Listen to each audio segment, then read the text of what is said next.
글쓰기 강의로 서울대 학생 강의평가 1위 나태주 시인의 따님이십니다. 우리 남인혜 교수님이십니다. 아유, 안녕하세요. 네, 안녕하십니까. 안녕하십니까.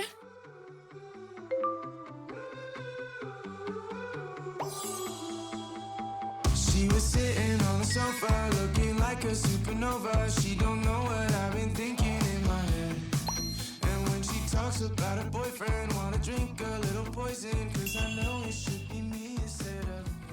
아니 그 교수님이 서울대에서 이제 가르치고 계신 대학 글쓰기가 신입생이라면 무조건 들어야 하는 이 필수 교양 과목이라고 그래요. 네. 이게 사실 그만큼 또 중요한 이유가 있겠죠. 예, 겁나 중요하죠.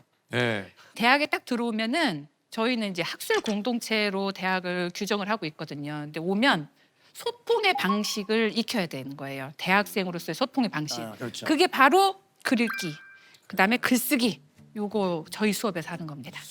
어렸을 때만 하더라도 아니 뭐 우리 한국말 다 하고 뭐 이게 뭐 그렇게 우리한테 뭐 그렇게 어려운 일도 아닌데라고 생각을 했는데 사회생활을 하고 시간이 지나면 지날수록 맞아요. 야, 이 내 생각을 정말 일목요연하게 함축적으로 잘 표현하고 싶다라는 생각이 정말 많이 들어요. 그거 어려워요. 그게 어려워요. 의외로 어려워요. 예. 근데 그것도 능력이잖아요. 아주 중요한 능력이에요. 능력이잖아요. 내가 말을 하는 것을 생각한 것을 말로 꺼내는 거, 말을 또 글로 옮기는 것도 다른 거거든요. 그건 또 달라요. 예. 이게 그 대학 글쓰기 수업에 들어가면 뭘 배우게 됩니까? 우선 아이들이 지금까지 고등학교에서는 암기를 많이 했잖아요. 암기하고 문제풀이를 그렇죠, 많이 그렇죠. 했잖아요. 네가 스스로 생각을 해라. 스스로. 네가 무엇이 중요하고 무슨 말을 하고 싶을지 스스로 생각하는 훈련. 그다음 두 번째, 어떤 것을 읽어내야 되는지 읽어낼 자료를 선택하는 능력. 아, 그리고 쓰는 훈련. 플러스 알파 이렇게 좀 떠드는 거, 아. 토론하는 거. 왜냐하면 네 직장생활 나가면 다 할 거거든요. 그거 하죠. 뭐 팀으로 회의하고 그렇죠. 맞아요. 문서로 정리를 해서 맞아, 맞아. 같이 공유하고 그다음에 그걸 업그레이드 시키고 그게 다 기반이 되는 거예요. 내가 맞아요. 생각하고 그다음에 그거를 써서 남들한테 설득을 시키는 의사소통 이런 것을 훈련시킵니다. 아, 대치동 학원가에서도 이 국어가 사실은 그게 최대 관심사라고 해요. 그래요? 예, 앞으로 그 입시가 이제 뭐 이 국어가 좌우한다 이런 말이 있을 정도로 아니 국어를 잘할 수 있는 방법이 좀 있습니까? 국어는 진짜로 오래 걸려요. 아, 그렇죠. 음. 많이 말씀. 모국어도 공부를 해야 돼요. 맞아요. 보세요.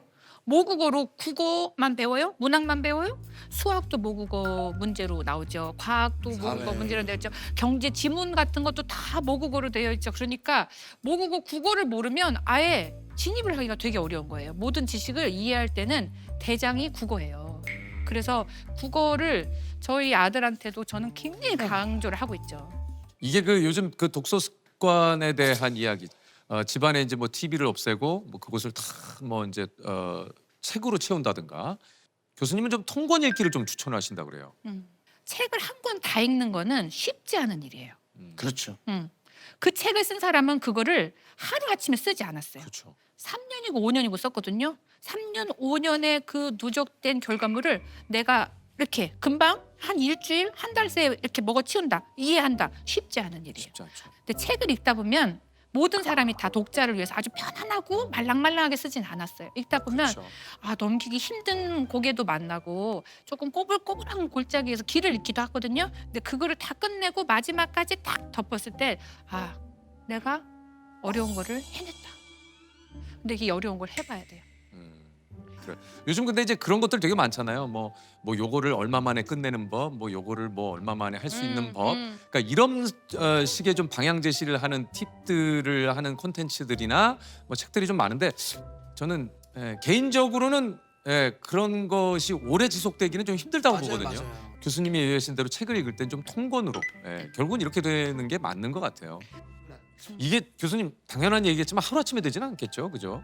이거는 사실 몸으로 하는 거랑 비슷해요. 그러니까 요리랑 비슷해요. 그렇지. 나는 우리가 요리 유튜브를 먹을까? 많이 본다고 해서 내가 금방 내 막 안 돼, 안 돼. 되지 않거든요. 안 돼. 이거 썰어야지, 직접 썰어야지. 몸으로 해봐야 되는 거예요. 그러니까.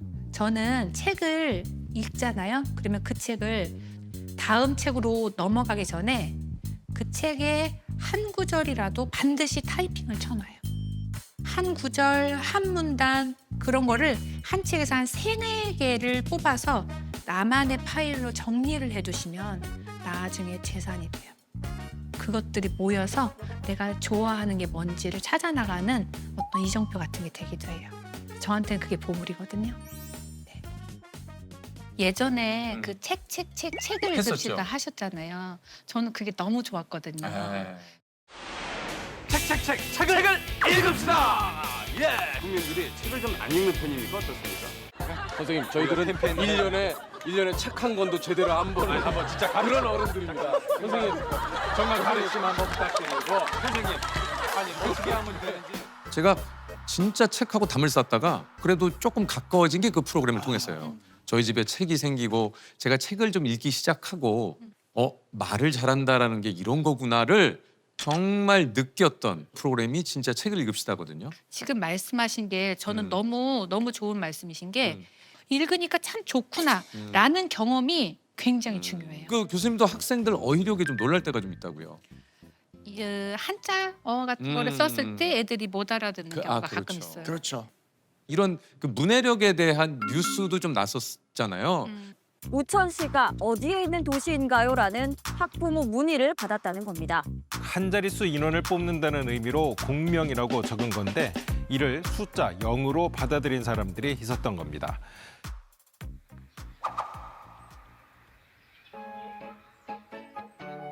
어휘력에 대한 테스트를 간단하게 진행할 건데요.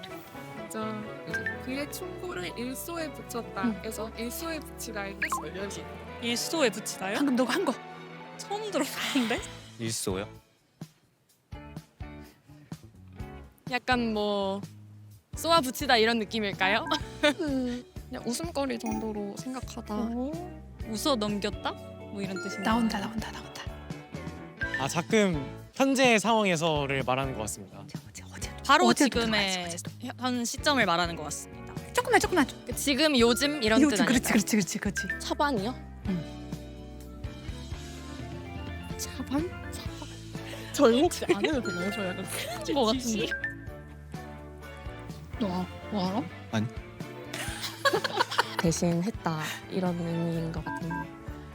상쇄했다? 아이고야. 쌤쌤으로 하다? 28세까지의 청춘. 아니야. 젊고 너무 많아 나이가. 힘이 넘친다? 곱하기. 2 곱하기 8이 16이잖아요. 그렇죠. 16세? 네, 춘향입니다. 16살 청춘이다로 알고 맞아, 있습니다. 맞아요. 저희 어휘력이 많이 부족했다는 생각을 책을 좀 많이 읽어야겠다. 문해력이 너무 낮은 것 같아요. 어휘력 이거 참 또 이 중요하잖아요. 네. 이게 중요한 이유가 뭡니까? 어휘력이 없으면 책을 읽고 싶어도 못 읽어요.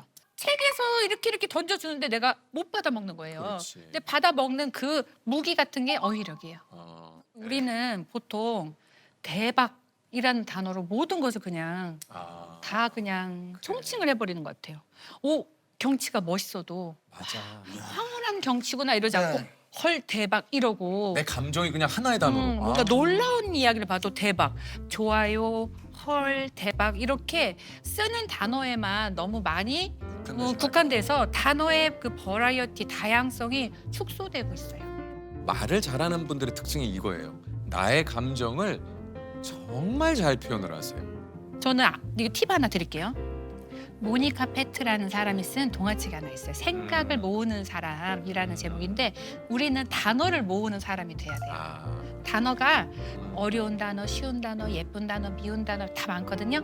단어를 하나씩 주머니에 이렇게 모으는 거예요. 인마이 포켓에 넣어야 그게 내 단어가 되는 거거든요. 맞아요. 근데 모으면 모을수록 나는 말의 부자가 돼요. 어디다 투자하고 뭐 주식을 산 것도 아닌데 내가 점점 부자가 된다니까요. 이게 또 여러 가지 부자를 들었지만 말의 부자. 이것도 참 굉장히 또 오늘 와닿는 단어인 것 같아요. 얼마나 여유 있을까요? 그 단어들이 막 이렇게 많이 있으면. 교수님도 좀 어릴 때 책을 많이 읽으셨죠? 엄청 읽었어요. 어렸을 때는. 그러니까요. 예. 그죠? 저는 국문과가 책 읽는 데인 줄 알고 왔어요. 뭐 아버님의 영향도 있으셨나요? 책을 많이 읽는 분위기였나요? 아니면 아버지는 뭐 앉아갖고 한 책만 읽으셨어요. 그러니까 그리고 우리 아버지가 월급을 타면은 외상값을 갚으러 다녔어요. 책값을 갚으시고. 예, 외상값을 갚으러 다녔어요. 그리고 외상값을 다 갚으면 돈만 주고 와야 되잖아요. 또 외상을 지고 와. 책을 또 거기서 또 갖고 와요. 그럼 나 이제 책을 안고 아버지 뒤에 이제 짐바에 실려서 오는 거예요. 집에 책이 엄청나게 많이 쌓여 있었거든요. 그 생각을 했어요. 책도 생명체다. 음. 어떤 새롭게 태어난 책이 있고요. 늙어가는 책이 있고요. 완전히 늙어서 이렇게 책 꺾으면 이렇게 딱 꺾여서 부서지거든요. 부서지는 책들도 있고 그래요. 아, 책이라는 것은 약간 생물 같기도 하다. 그래서 전 그 책들하고 놀았어요. 약간 공상에서 이렇게 막 요정하고 막 너 먹어, 맛있어 한 그릇 더 줄게 소꿉놀이 하는 것처럼 전 책하고 소꿉놀이를 하고 그랬거든요. 초등학교 고학년이 됐을 때 아버지가 책을 2권 사주셨어요. 그 책은 사전이었어요.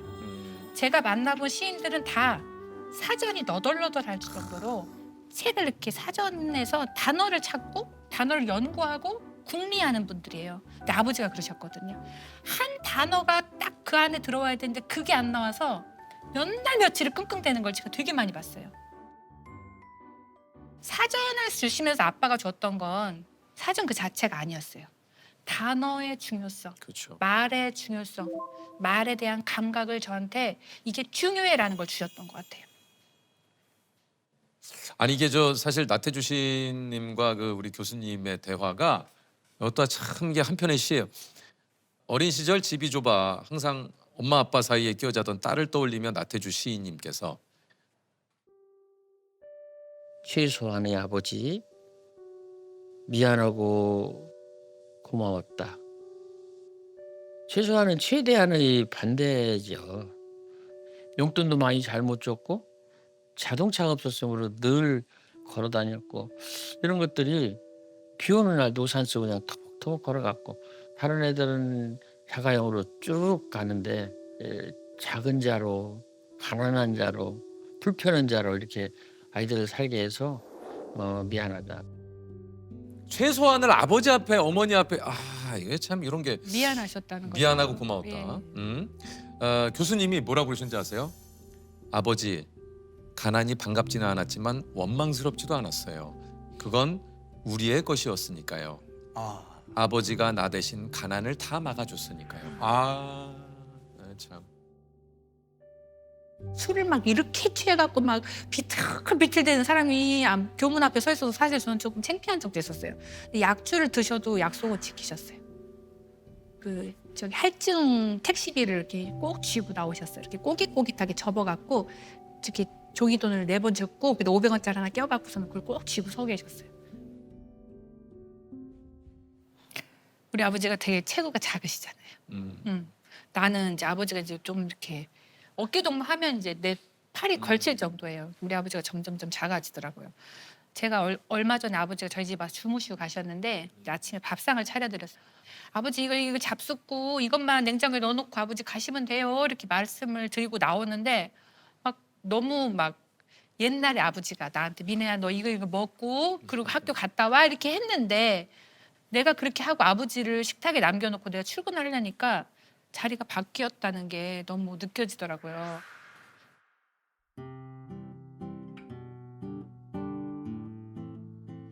가다가 신발을 신었다가 다시 신발을 벗고 들어가서 이렇게 아빠를 이렇게 쓰다듬어 주고 이렇게 안아줬어요. 근데 우리 아버지는 이렇게 내가 쓰다듬어 주면은 이렇게 대고 있거든요. 좋아갖고 평소에 잘 안 해주니까. 근데 머리가 털이 약간밖에 안 남았어요. 머리카락이. 그래서 이렇게 쓰다듬고 있는데 너무 애기 같은 거예요. 그래서 마음이 좀 아팠죠. 이게 참 이런 표현을 이렇게 한다는 게 참 너무 멋있고 참 부러워요. 아버지가 나 대신 가난을 다 막아줬으니까요. 요게 또 요 대화가 하나 있습니다. 이제 대학생이 되면 꼭 딸과 함께 스위스 여행을 가겠다고 했던 약속이 무너진 날 나태주 시인께서 따님에게 정말로 우리에게 기회가 주어진다면 너와 함께 스위스 여행을 가보는 일인데 이제는 내가 너무 나이 든 사람이 되어 그런 꿈도 고요히 접어야 하지 않을까 싶구나. 하자 교수님이 1979년 6월 26일 내 생일날 아버지와 내가 만난 지금껏 같이 하고 있는 게 바로 여행이야. 그러니까 나는 지금 이 여행으로 충분해. 나는 아버지와 함께한 이번 여행이 너무 좋았어. 와. 잘 썼어요. 네. 야. 아유 뭉클하네. 아버지는 조금 오래전에 나온 백과사전 같은 느낌. 가장 믿음직할 만한 텍스트. 우리 딸은 아버지가 못한 걸 이루어주는 딸이다. 그래서 내 대신 살아주는 딸이다. 내가 살고 싶은 인생을 지가 살아줘서 매우 고마운 딸이다. 그렇게 생각이 됩니다. Life is full of sweet mistakes, and love's an honest one to make. Time leaves no fruit on the tree, but you're gonna live forever in me. I guarantee it's just meant to be. 나태주 시인께서 나오셨을 때 이제 묘비명이 그때도 좀 이 묘비명을 듣고 저희가 좀 많이 웃었습니다만 네네. 이제 무덤이 있어요. 네. 그리고 앞에다 조그만하게 이제 묘비를 세워요. 많이 보고 싶겠지만 조금만 참자. 우리 딸이 우리 아들이 가끔 오겠지. 보고 싶겠죠. 너 여기 왜 왔냐? 보고 싶어서 왔지? 그래 좀만 참어. 너도 너 좀 있으면 죽을 거야. 근데 그 얘기가 되게 안 들어본 얘기는 아니에요. 아버지가 항상 좀 하시던 말씀. 죽음을 기억해. 너는 필멸자야. 반드시 사라질 자야. 그러니까 지금 살아있는 이 순간은 아주 소중한 거야. 그 얘기예요. 그렇죠. 맞습니다. 네. 묘지에 와서 아버지를 기억하지 말고 너의 오늘 사라질 이 날을 기억해. 기억해라. 이 얘기예요. 멋있다. 사라질 오늘 이 날을 기억하기 위해서는 내가 살아온 날을 또 잘 살아야 될 거 아니에요. 아, 하루하루를 그럼요. 기쁘게 맞아요. 소중하게.